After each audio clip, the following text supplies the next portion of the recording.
Praise the lord. ఈ ఉదయకాల సమయమందు ఈ కార్యక్రమం వీక్షిస్తున్న ప్రతి ఒక్కరికి దేవుని అతి శ్రేష్టమైన నామమున శుభాభివందనాలు తెలియజేసుకుంటున్నాను.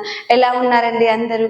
మరి దేవుడైతే ప్రతి దినమును కూడా మనం నూతనంగా తన జీవమునిచ్చి తన యొక్క సన్నిధిలో మనల్ని నిలబెడుతూ ఉన్నాడు.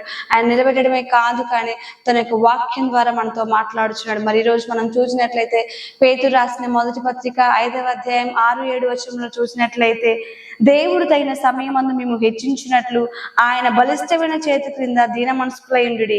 ఆయన మిమ్మల్ని గూర్చి చింతించుచున్నాడు గనుక మీ చింత యావత్తును ఆయన మీద వేయుడి. మరి ప్రియ దేవుని బిడలారా, మరి దేవుడు అంటున్నాడు, మీ చింత యావత్తును కూడా ఆయన మీద ఉంచమని చెప్పుచున్నాడు. ఎందుకంటే ఆయన చేతులు బలిష్టమైనవి అంట. ఆయన మరి రక్షింపనేరకైనట్టు తన హస్తంలో కురుచుగా లేవని వాక్యంలో కూడా సెలవిస్తున్నాడు. కాబట్టి మరి ఆయన బలిష్టమైన చేతుల కింద, ఆయన రెక్కల క్రింద నువ్వు సమృద్ధి జీవం పొందుకునేలా మరి దేవుడు అన్నాడు, తగిన సమయం అందు నేను మేము హెచ్చిస్తాను. మరి ఇప్పుడు నువ్వు పడిపోయిన స్థితిలో ఉన్నావేమో, మరి అందరూ కూడా నిన్ను నీచంగా చూసే స్థితిలో ఉన్నావేమో, బాధపడే స్థితిలో నీవు ఉన్నావేమో, నిరుత్సాహ స్థితిలో నీవు ఉన్నావేమో, అందరు నిన్ను గెంటి వేసిన స్థితిలో నీవు ఉన్నావేమో, మరి ఏది లేక అన్ని లేమిలో నీవు ఉన్నావేమో. కానీ దేవుడు అన్నాడు, తగిన సమయం అందు నేను నిన్ను హెచ్చిస్తాను. అప్పటి వరకు కూడా దీన మనస్కులే, తగ్గింపు స్వభావము కలిగి నీవు ఉన్నట్లయితే దేవుడు అంటే నీ చింత యావత్తును కూడా ఆయన తొలగించి వాడై ఉన్నాడు. నిన్ను గూర్చి ఆయన ఆలోచించి వాడై ఉన్నాడు.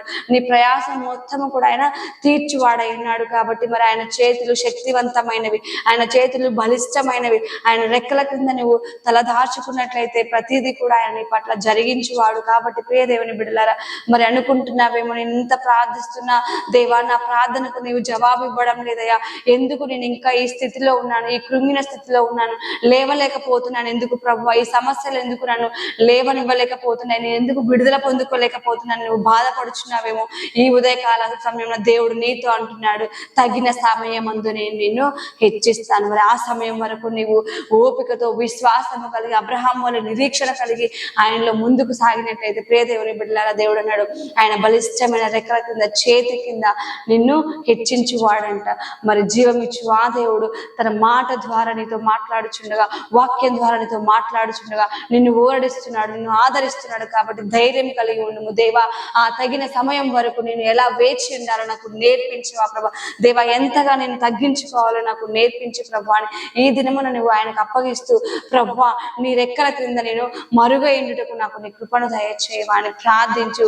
ప్రార్థన సమస్తమును కూడా మారుస్తుంది. కాబట్టి నీ జీవితమును మార్చును, నిన్ను అందరిలో కూడా హెచ్చుగా ఉంచును. కానీ దేవుడు ఎప్పుడు నిన్ను త్రోకగా ఉంచువాడు కాదు. ఆయన నిన్ను తలగా ఉంచుటకే దేవుడు ఈ ఉదయకాల సమయంలో నీతో మాట్లాడుచున్నాడు. కాబట్టి ప్రియ దేవుని బిడ్డలారా, నువ్వు కృంగక అలయక అలసట లేక ఆయనలో నెమ్మది పొందుకొని ధైర్యం పొందుకొని నువ్వు ముందుకు సాగుము. దేవుడు నిన్ను, నీ కుటుంబాన్ని, నీ పిల్లలను, నీ భవిష్యత్తును హెచ్చించి వాడై ఉన్నాడు. తలలు వంచుకొని కళ్ళు మూసుకొని ప్రార్థన చేసుకుందామండి. పరిశుద్ధుడా మహాగరుడా, నీ కొందనాలు, స్తోత్రాలయ్యా. ఈ నూతన దినమును మాకు ఇచ్చి ఉన్నందుకు నీ కొందనాలు ప్రభా.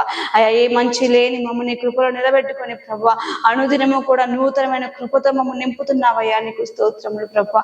అయ్యా, వాక్యం ద్వారా సబ్బు చెప్పినావు ప్రభా. నువ్వు అయ్యా ధీర మనస్కులై ఉండండి, తగిన సమయం అందు నేను మేము హెచ్చిస్తానని పలికినావు దేవా.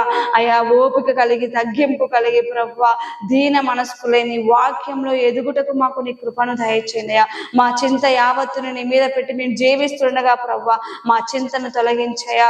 సమాధానంతో, సంతోషంతో, ప్రేమతో మమ్మను, మా కుటుంబమును నిలబెట్టమని, నీ సన్నిధిలో ప్రభువా జీవించే శక్తిని దయచేయమని నజరేయుడు యేసు నామమున ప్రార్థిస్తున్నాము తండ్రి. ఆమేన్. Praise the lord.